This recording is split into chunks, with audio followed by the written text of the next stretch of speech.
మరి అమ్మవారి ఇక్కడికి వచ్చిన 5 రోజులు ఇక్కడే ఉన్న సమయంలో మరి అమ్మవారికి చుక్క నీళ్ళు లేదమ్మా స్నానం చేయడానికి. అందుబాటులో లక్ష్మణ స్వామిని అడుగుతుంది, నాయన లక్ష్మణ నాకు స్నానం చేయడానికి నీళ్లు సమకూర్చాయని అడుగుతుంది. మీరందరూ ఒకసారి ఇటువైపు తిరగండి, మనస్ఫూర్తిగా చెప్పాలి జై శ్రీరామ్ జై శ్రీరామ్. అలా స్వామివారి మనసులో తలుచుకొని 70 కొండకు బాణం వేయగా బండ 2 బద్దలుగా చీలుకొచ్చిన జలతల్లి ఇది సీతమ్మ వారి కోసం. నిత్యం 300 రోజులు ఎప్పటికీ ఆగదు, ఎప్పటికీ ఆగదు, ఇలా వస్తూనే ఉంటుంది. మరి ఆ సీతమ్మ తల్లి 5 రోజులు ఇక్కడే ఉండి స్నానం చేస్తున్న సమయంలో మీరందరూ వెనకాల తిరగాలి. పొడవని రాయి కనిపిస్తుందా? అక్కడ స్వామివారు కూర్చొని కాపలుగా ఉండేవారమ్మ సీతమ్మ వారికి. ఇదంతా శూర్పణఖ రాజ్యం, దండకార రాజ్యం. ఇది కింద స్వామివారి పాదాలు ఉంటాయి, 7 లోకలేళ్ళు పాదాలు అంటారు. కిందకి తాకి దండం పెట్టుకోండి. మరి ఆ సీతమ్మ తల్లి 5 రోజులు ఇక్కడే ఉండి ఆటలాడేసుకొని చీరలు ఆడేసుకొని 6వ రోజు ఇంటి గడప దొక్కాలి. తల్లి ఎలా వెళ్ళాలమ్మా? అక్కడ ముళ్ళు ఋషులు ఉంటారు, వాళ్ళ ముందు ఎలా కనపడాలి? మీరైనా మీ భర్త ముందు ఎలా కనపడాలి తల్లి? తలసాంగ్ ఏం కావాలమ్మా? పుణ్యస్త్రీకి ఏం కావాలి? పసుపు కుంకాలు కావాలి తల్లి, చీరలు నగలు కాదు. అమ్మవారికి విలువనిచ్చేది, ఆడవాళ్ళకి విలువనిచ్చేది పసుపు కుంకాలే విలువనిస్తుంది. మనకంటే ఇప్పుడు ఎక్కడ పడితే అక్కడ దొరికేస్తున్నా తెచ్చుకుంటున్నాం, పెట్టుకుంటున్నాం. మరి ఆ మహాతల్లికి ఇచ్చేవారు ఎవరు, తెచ్చేవారు ఎవరు? 14 సంవత్సరం వనవాసంలో సీతారాముల వారికి సేవ చేసుకుంది ఎవరు తల్లి? లక్ష్మణ స్వామి. లక్ష్మణ స్వామిని అడుగుతుంది, నాయన లక్ష్మణ ఎవరు ముట్టుకోనివి, ఎవరు పెట్టుకోనివి నాకు సమకూర్చాయని అడుగుతుంది ఆ మహాతల్లి.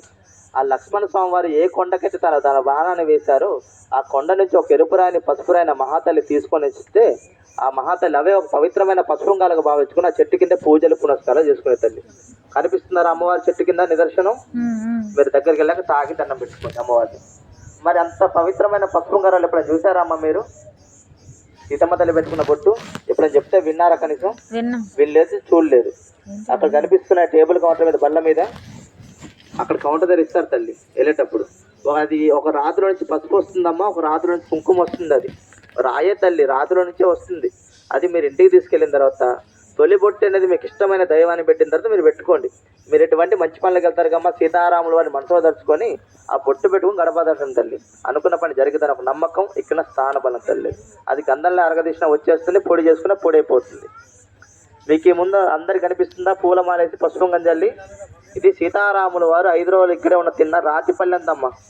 లక్ష్మణ స్వామి వారు ఎడవంతా తిరిగి ఒక ఆకులో ఇప్ప పూలు తీసుకొని వస్తే దాన్నే ఒక పవిత్రమైన కంచంగా భావించుకొని తిన్న రాతి కంచం అది. మీరు ఇప్పుడు ఏం చేస్తారంటే ఒకరి వెనకాల ఒకరు వచ్చి ఆ రామనామాన్ని తాకండి, దండం పెట్టుకుని బొట్టు పెట్టుకోండి. మేమన్నా మీరు వేసే దక్షిణ కానుకుంటే విశ్రోధ తల్లి అలా చేతితో నెమ్మదిగా వదిలేసుకొని ఆ దేవస్థాన కౌంటర్ దగ్గర పసుపుగా రాలిస్తారు. అలా తీసుకొని చుట్టూ తిరిగి వెళ్తే సీతమ్మ చేరుకుంటూ కనిపిస్తాయమ్మా. అందరూ మరోసారి చెప్పండి జై శ్రీరామ్. జై శ్రీరామ్.